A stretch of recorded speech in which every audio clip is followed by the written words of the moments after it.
Hi, Aaron. Hello. How are you, sir? Very well. How's yourself? Not too bad. So you're talking to a Lafferty, and you're in Belfast. That's right. Absolutely. Ireland meets across the oceans. There you go.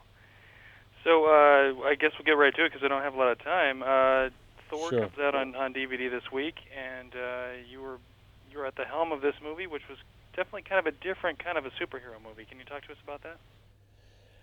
Well, Thor is not necessarily a familiar character to everyone, but he's a big part of the Marvel universe. He's this fusion of the Norse god, of the hammer wielding god of thunder from Norse mythology, that Stanley transforms into a sort of character who is both ancient and modern, and we try and exploit that in the film.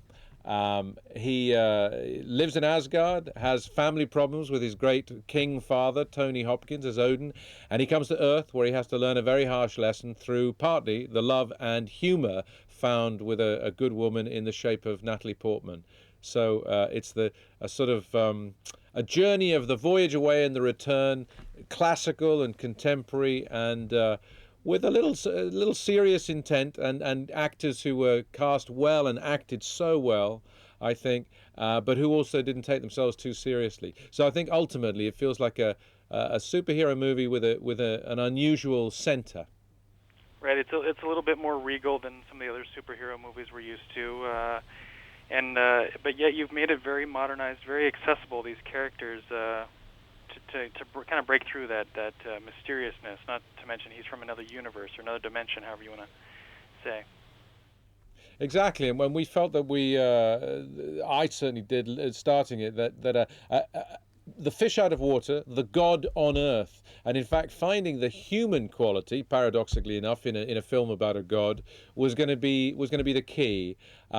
Usually, superhero movies have a human being who is bitten by a spider or whatever and gains superpowers.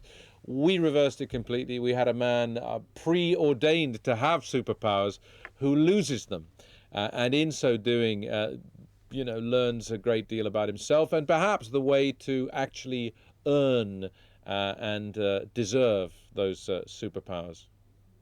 At the same time, while you were doing this, you made some kind of nods to the fans. Talking about he's not going to go down to earth and get a little thunder and lightning, and they'll be calling him a god. That he's more than he's got this complication to his character, all these levels.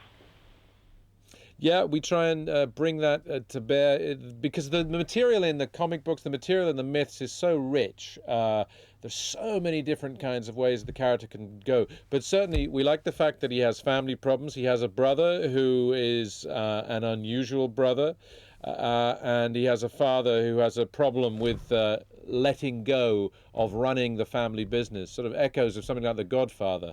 Guy doesn't want to give up the job, and that tension, that family tension, and then the sort of comfort and inspiration he finds in meeting this brilliant scientist played by Natalie Portman, keeps it very, I think, entertainingly messy. And I think it leaves a lot of question marks about where the character and the stories can go. Right now, obviously, the look of the movie was important to convey the Asgard and I can't even pronounce the other world. Just to make it more real. Yes, we were trying to find the combination of things that allowed for sort of superhero film spectacle, but didn't deny the idea of just that kind of reality. Try and put people in the ice world, put them in the hot sun of New Mexico, and try and feel the as much of a heightened, albeit heightened reality as we possibly could. So you can tell just the way we're talking about it. There were lots and lots of fine balances to try and strike. And it was quite ambitious creatively, even though ultimately you want to have something that's very light on its feet and isn't taking itself too seriously. But it was a lot of work to try and achieve that. A lot of interesting work, I have to say. And so that element of the challenge of putting a movie like this together was really very intoxicating for me. Thank you, sir. We appreciate your time.